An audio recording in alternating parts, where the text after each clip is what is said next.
What is going on, everybody? Today we're going to break down Micah Parsons' game against the New York Giants. Everybody saw the tweet that Parsons put out there. People know Parsons had 2 sacks. But there were so many other plays where he was very disruptive, and I think a lot of that goes unnoticed. Plus, the Giants did a lot of things from a schematic perspective where they knew they were not going to allow Parsons to get going. They were rolling out away from him. They were running screens underneath him. Their entire game plan really shifted around trying to contain Parsons. Now, this is Parsons' second sack of his 2 sacks that he had, but this one right here changed the entire game. Because at the moment it is 2nd and 10, Parsons is going to beat Andrew Thomas off the edge. That 10-yard loss made it 3rd and 20, a 5-yard penalty, 3rd and 25. And ultimately, they weren't able to convert that 3rd and 25. Keep in mind, there's 4 minutes left in the 4th quarter. If the Giants want to win the football game, this is the moment where they have to be able to score. And Parsons absolutely destroys Andrew Thomas. First and foremost, Andrew Thomas does a great job getting out of his stance, as does Parsons. You can see that both of these guys are the first 2 to move on the entire field.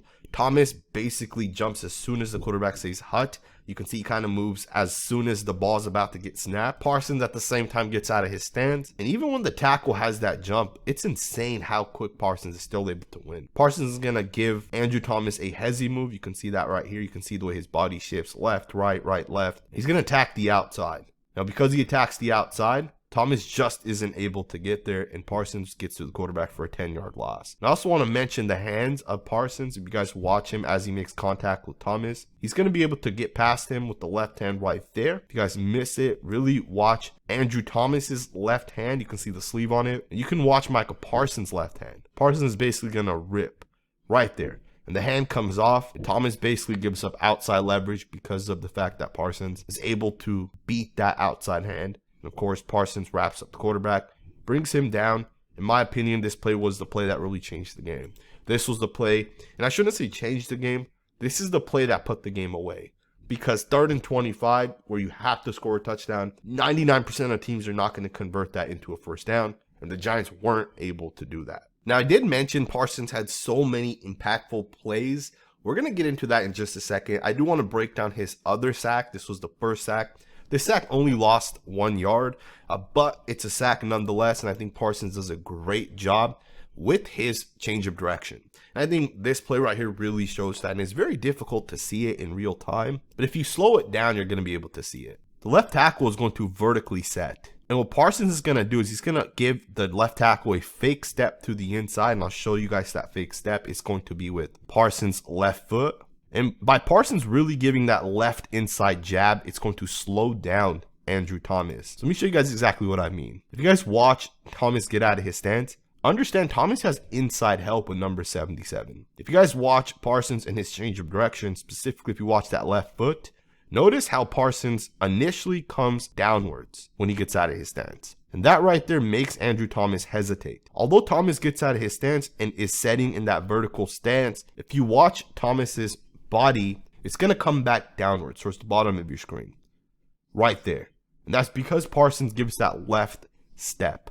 Now at the same time, Parsons is super explosive, great change of direction, and you see him come right back around, and Thomas is not able to match that. He's not able to mirror that inside step with the left foot and that quick explosive ability towards the top of your screen. And this is a big mistake by Thomas. You have inside help. 77 is here to help you. So Thomas should have absolutely overset and let Parsons go to the inside because 77 is right there to help you out. And he doesn't.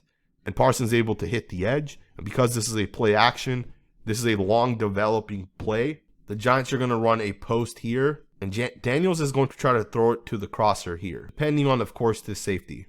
But because of the pressure initially here, Jones is going to try to step up. And this is exactly what you would want theoretically. But of course, Thomas gave up the outside to Parsons. Parsons is just too quick. You're not going to run away from the superstar. And Parsons ends up blowing the play up.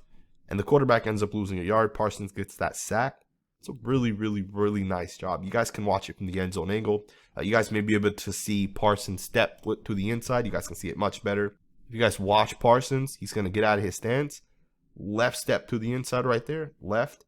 Thomas is going to hesitate just a little bit. And that hesitation is going to have him basically lose this rep because he's not going to be able to make it back up. Parsons hits the outside and is able to get to Jones. That's a great job. Now, I do want to shift focus a little bit. And I want to talk a little bit about some of the other impactful plays Parsons had that a lot of people may have missed. Now, I want to just say this right off the bat. A lot of what the Giants were doing was they were play actioning and they're rolling away from Parsons. You can see here, Jones is going to roll out to his right, which means Parsons has basically a 0% chance of getting a sack. And I shouldn't say 0% because technically that second sack that I just showed you guys, which was Parsons' actually first sack of the game, it was the same. It was a very similar play, right? It was a play action. Daniel Jones was trying to roll out, and obviously Parsons blew it up. But you guys can see in this play, right, the left tackle actually does a better job. He's going to overset this. Parsons goes to the inside, and then there's the backup with number 77. But understand, this is the type of stuff the Giants were doing.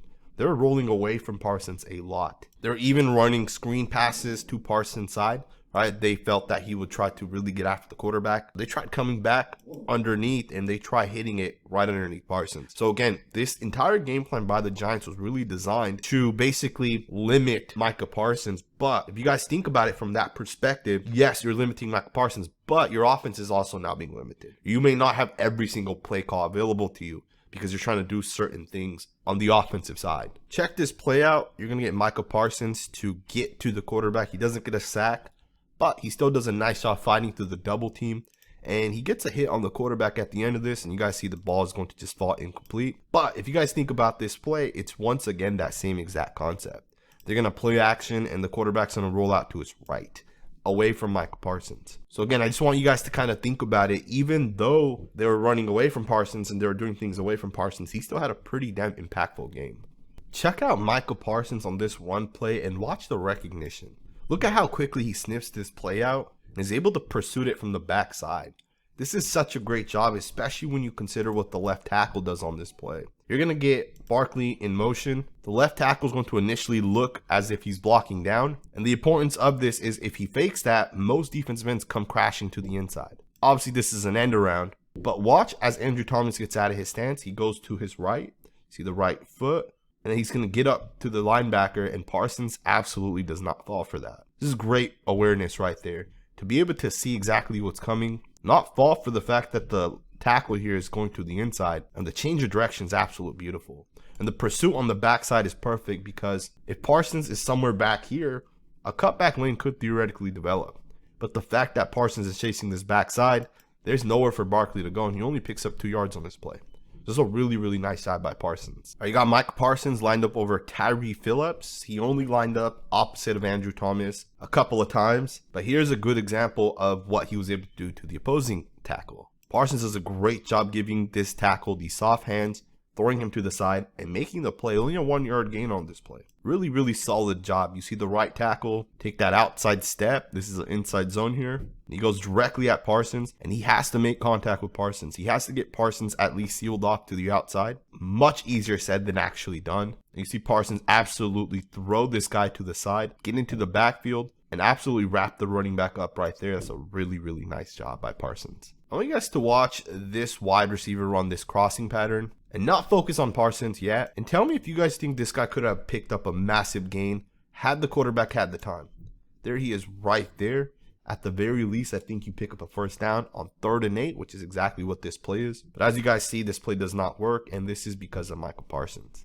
If you guys watch Parsons against Andrew Thomas, he's going to beat him super quickly to the outside, and he's basically at the quarterback. The quarterback has to step up, and the quarterback has to throw this ball away. Here's the thing with this play. The quarterback needs time.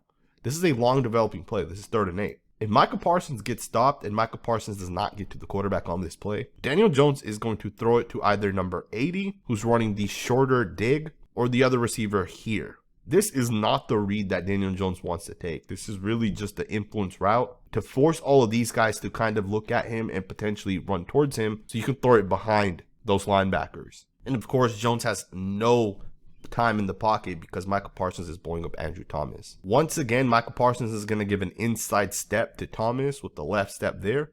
He's going to change direction, go to the outside, use the right hand to punch Thomas. The right hand doesn't land that well, but the right turns into a rip with the left, and he has the outside right there. It's a really nice job by Parsons. He gets his hands on Daniel Jones, and then on the inside, you see DeMarcus Lawrence from the left side here running a long developing stunt. Basically, by Parsons getting the pressure, Lawrence coming to the inside, they're able to get to the quarterback. And the quarterback had no time to complete this pass downfield. I want you guys to watch Parsons on this play and just absolutely take away Daniel Jones's read. You guys see Parsons takes the inside step. Jones is basically wanting Parsons to come at him so they can throw it to the tight end, releasing here. Parsons feels that out real quick.